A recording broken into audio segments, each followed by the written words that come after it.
Greetings, everybody, and welcome here to Prog Monster. My name is Murph. I am the host of this show, a show dedicated to progressive rock and other forms of rock music.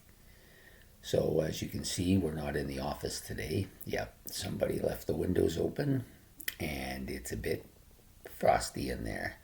Can't leave the windows open in December in Canada. It doesn't fly very well. Anyway, so we moved to the other room for this one video. Hopefully that'll be the last time I do that. Anyway, so we're back here.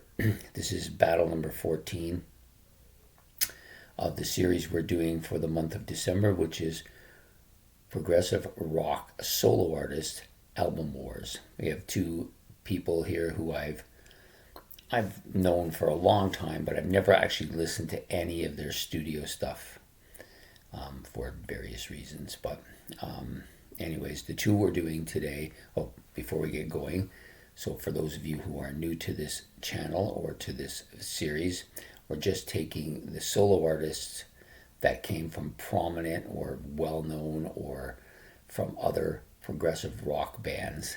And they may have gone solo on their own and done their own thing, or they may have just done a few solo albums. In many cases, most of these guys have done a lot of solo albums. So that's what we're doing for this series. And Ben has chosen all 32 of the combatants. We're now down to the 14th battle, so there's only a couple more to go in this series of the first round anyways.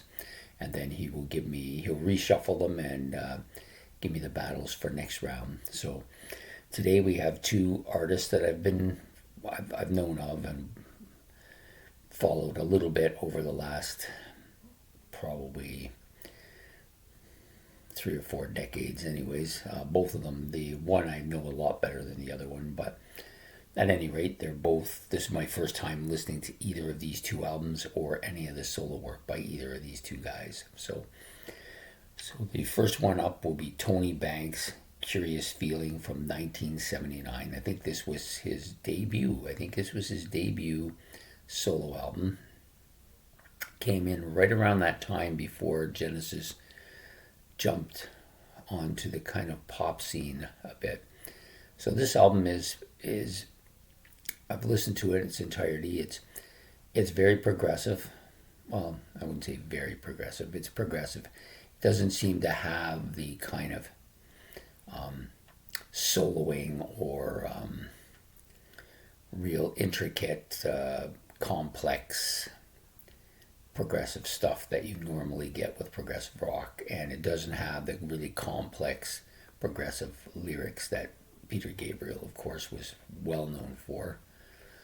It seems to he's almost dialed it down here, so it's almost pastoral in sound, and it doesn't really give that feeling of that progressive lyrical stuff that Genesis was known for.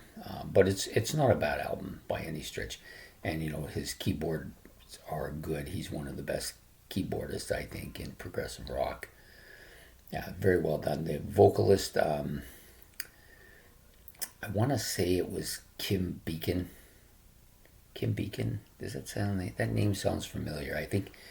For some reason, I think that's who it is, but I don't know. I'm not sure. I didn't really check the background of either of the album. I just was listening to them. Didn't really have much time the last day to do that. Had some stuff going on and came home late tonight, so I never got a chance really to dwell too much into it. But I listened to both albums. One last night, the other one when I was out tonight. I listened to it. So... Anyways, this was a pretty solid album, I think. Lots of pastoral sounds, lots of keyboards on there, of course, to be interesting. I think there's some drumming and stuff. He may actually have had a guitarist and a bass player on this as well, or maybe he did some of this himself. I'm not sure. Anyways, it's not a bad album. It's an album I probably would listen to again when I have a little more time. The other guy is Kerry Livgren from Kansas. Basically, that's where he's from. For people that aren't familiar with the name, the album is Seeds of Change from 1980.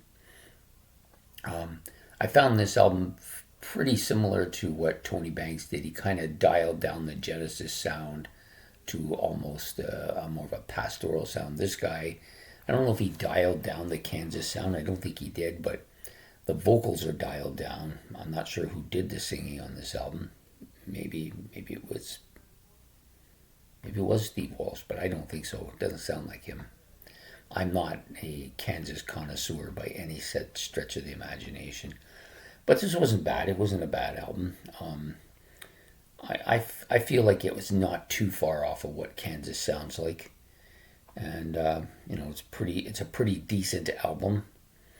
I just didn't find it particularly memorable. Like there wasn't anything that really stood out to me that I can remember offhand being great or not great.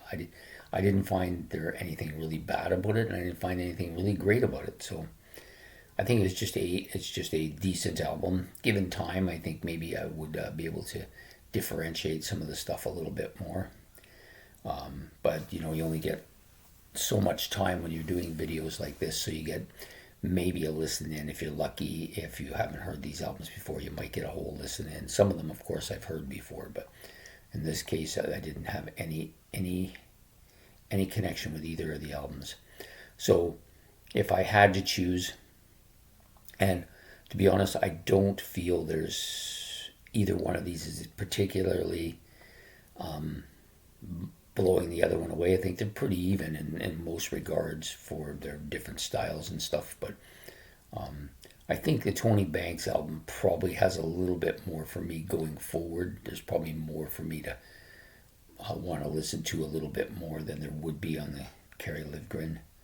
So I think for today, it just makes sense for me to choose Tony Banks, and he will win this contest today, but not by much. It's a hair at the most.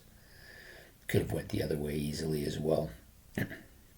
Anyways, I hope that you enjoyed this video, and I do apologize for the white wall behind me. I'm not lining up to get my mug shot or anything.